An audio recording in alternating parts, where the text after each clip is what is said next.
falar sobre macroeconomia, sobre cenário econômico, falar um pouquinho de questões um pouco mais estruturais para chegar nas questões mais conjunturais. Então, a minha avaliação é que o Brasil vai caminhando aos poucos para uma certa normalidade, né? A gente passou por uma grave recessão do governo Dilma.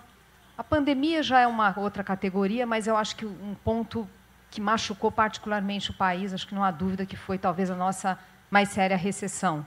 O fato é que aquela longa recessão, ela destruiu o potencial de crescimento do país.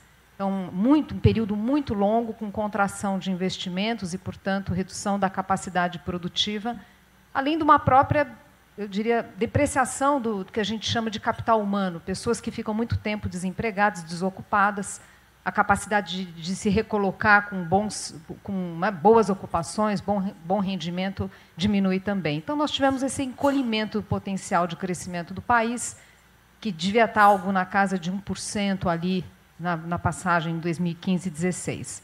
O governo Temer foi um governo muito importante para retomar reformas estruturais e colocar na agenda política essas reformas. O fato é que a gente já começa a ter sinais muito concretos de efeitos cumulativos da reforma. Então, acho que um ponto que é cada vez ficando mais consolidado e com pesquisa, inclusive acadêmica, sobre isso, é aquele par de reformas trabalhistas, né, que teve a flexibilização da CLT e também da terceirização para atividade fim. Isso, o que a gente observa, porque às vezes a sociedade fica, puxa, mas fez uma reforma estrutural, nada serviu e tal, e não é bem assim, é porque elas demoram para se materializar. E esse efeito cumulativo que eu falei é importante, porque às vezes você faz avanço num determinado ponto, mas outras partes, né, que têm muitas distorções, ficam para trás, isso reduz a efetividade de políticas. Então, conforme você vai avançando em várias frentes, cada uma dessas reformas ela vai ganhando mais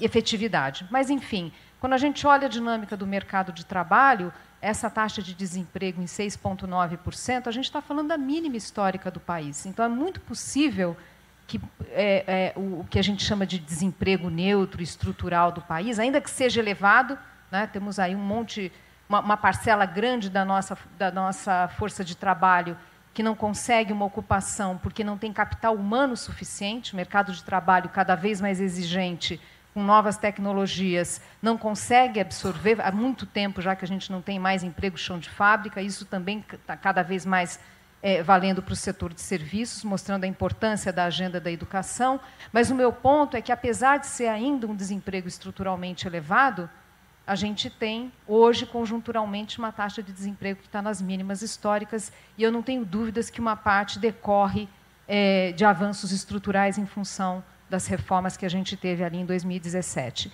Acho que essa história, quer dizer, essa é mais clara para os economistas, mas a gente pode pensar em outras frentes de reformas que a gente teve. Então, a inflexão foi importante, e isso vai se traduzindo aos poucos em aumento do potencial de crescimento do país. Então, quando a gente olha as surpresas com a atividade econômica, é injusto dizer que é simplesmente impulso fiscal e artificialismo. Acho que tem fatores estruturais que concorrem para isso. Claro que tem também o impulso fiscal, mas eu acho que não se resume a isso. Então, esse aspecto é importante. Tem coisa aqui que veio para ficar. E aqui, colocando elementos da política, porque a questão tá bom, a gente chegou aqui, mas o que vem pela frente? Aqui tem que colocar alguns fatores da política. A gente tem, primeiro, me perdoem, mas acho que um aprendizado de ter uma não política como presidente. Me desculpem, mas esse Brasil complexo, você tem que ter gente ali que sabe do riscado, que sabe do ofício. Não dá para ter uma pessoa que nega a política. Você pode gostar, não gostar, achar que a oposição tem mais ou menos qualidade, mas o Congresso está lá, ele foi eleito pelas pessoas, pelos cidadãos, então é isso. Então, assim, eu acho que fica uma lição.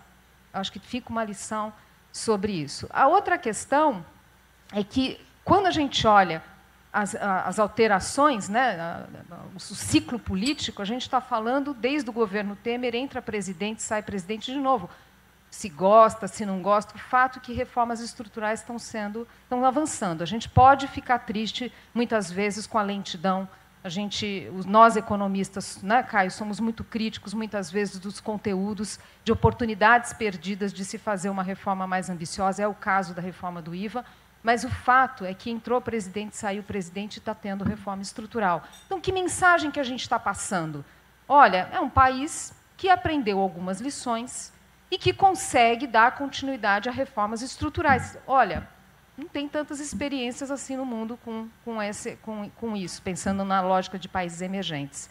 E a outra coisa que vem junto aqui desse elemento da política é a concorrência da política. Quer dizer, ter mais concorrência na política, de novo, ainda que muitas vezes a gente acha que a oposição não faz o serviço que deveria, mas a concorrência na política é um fator essencial. Vou falar uma coisa aqui do João Dória, não é porque ele está aqui, porque eu acho que esse é um exemplo clássico.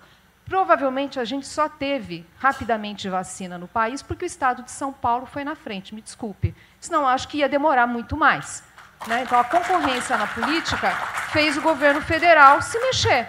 Né? Aí comprou da última hora, pagou mais caro, claro, né? Comprou da última hora, paga mais caro.